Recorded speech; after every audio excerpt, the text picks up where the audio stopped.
Welcome to দিশার exam guide.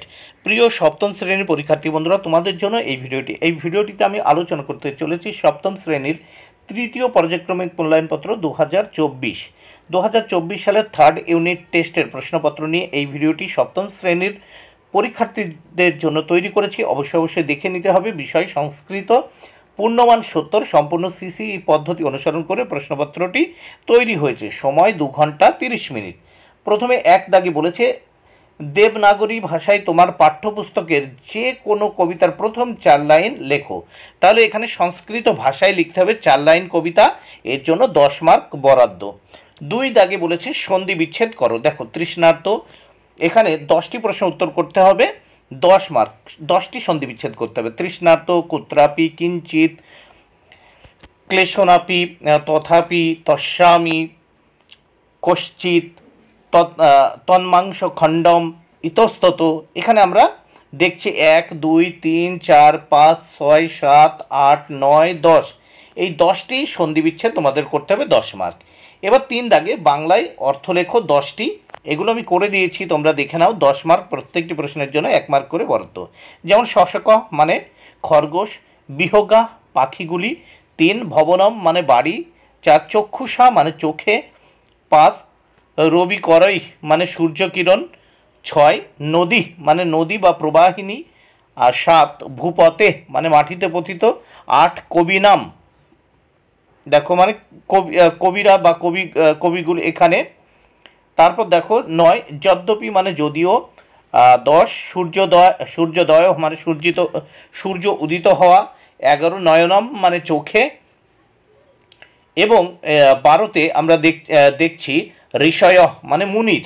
এবার 4 দাগে দেখো উপযুক্ত অব্যয়পদ বসিয়ে শূন্যস্থান পূরণ করো। 5টি প্রশ্নের উত্তর করতে হবে, 5 মার্ক। প্রত্যেকটি প্রশ্নের জন্য 1 মার্ক করে বরাদ্দ। 4-এর 1 সদা সত্যং বদতি, শূন্যস্থানে সদা। 2 নম্বর প্রশ্ন ও তার উত্তর, মম প্রীতা গৃহাৎ গমিষ্যামি, শূন্যস্থানে গৃহাৎ। 3 নম্বর প্রশ্ন, তত্র ক্রীড়ন্তি বালকা, শূন্যস্থানে তত্র। 4 নম্বর প্রশ্ন, বিহগা বৃক্ষে কুজন্তি, শূন্যস্থানে বৃক্ষে। 5 নম্বর প্রশ্ন, অহং অদ্য বিদ্যালয়ং ন গমিষ্যামি, শূন্যস্থানে অদ্য। এবার 5 দাগের প্রশ্নগুলো আমরা দেখে নেব। প্রতি বাক্যে 2টি ক্রিয়াপদ দেওয়া আছে, কোনটি ঠিক সেটি লেখো। এখানে দেখো 5টি প্রশ্ন উত্তর করতে হবে, 5 মার্ক। তোমরা নিজেরা করে নাও এগুলো। 5-এর 1 আবাম গচ্ছাবো বা গচ্ছামো, যেটা হবে। 2 বয়ং নমামো বা নমন্তি, যেটি উত্তর হবে সেটি লিখবে। 3 রাম নৃত্যতি বা নৃত্যসী, যেটি উত্তর হবে। 4 বালুক গায়তি বা গায়ত। 5 জুয়ম খাদম বা খাদত, যেটি উত্তর হবে। 6 বালকা পিবামি বা পিবন্তি, যেটা উত্তর হবে এটা তোমরা লিখবে। তোমরা বই দেখে ভালো করে প্রশ্নগুলি তৈরি করে নেবে। এবার 6 দাগে দেখো সংস্কৃতে বাক্য রচনা করো। একদা, বিহগা, সুখেন, বিশাল, প্রভাতকাল, লোভাত এবং গচ্ছতি। এখান থেকে 5টি বাক্য রচনা করতে হবে, এর জন্য 10 মার্ক। এবার শব্দরূপ নির্ণয় করো, 5টি করতে হবে, এর জন্য 5 মার্ক। প্রত্যেকটির জন্য 1 মার্ক করে বরাদ্দ। 7-এর 1 লতা শব্দের তৃতীয়ার দ্বিবচন। 2 নর শব্দের ষষ্ঠীর বহুবচন। 3 দাগে ফল শব্দের দ্বিতীয়ার একবচন। 4 দাগে গজ শব্দের ষষ্ঠীর দ্বিবচন। 5 দাগে মুনি শব্দের তৃতীয়ার বহুবচন লিখতে হবে। 8 দাগে দেখো ধাতুরূপ নির্ণয় করো। এখানে 5টি প্রশ্নের উত্তর করতে হবে, 5 মার্ক। 8-এর 1 হর ধাতুর লট উত্তম পুরুষ একবচন।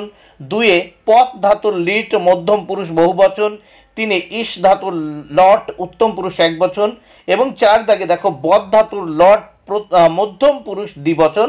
এবং 5 দাগে দেখো গম ধাতুর লট প্রথম পুরুষ দ্বিবচন।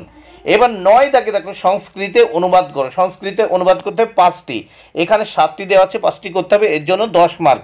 প্রথমে 9-এর 1 আমি বই পড়ছি, এটিকে সংস্কৃত অনুবাদ করতে হবে। 2 গাছ থেকে 2টি ফল পড়লো। 3 2টি বালক বিদ্যালয়ে যাচ্ছে। 4 বালিকাটি কথা বলছে। 5 বিচারক অপরাধীকে শাস্তি দিলেন। 6 আপনার একটা বাড়ি কেনা উচিত। এবং 7 পাখিরা কুজন করতে করতে উড়ছে। এখানে এই যে 7টি, এর ভিতর 5টি করলে 10 মার্ক তোমরা পেয়ে যাবে। বন্ধুরা, ভিডিওটি ভালো লাগলে অবশ্যই লাইক, কমেন্ট, শেয়ার করো। Thank you very much. Keep watching my channel and my video.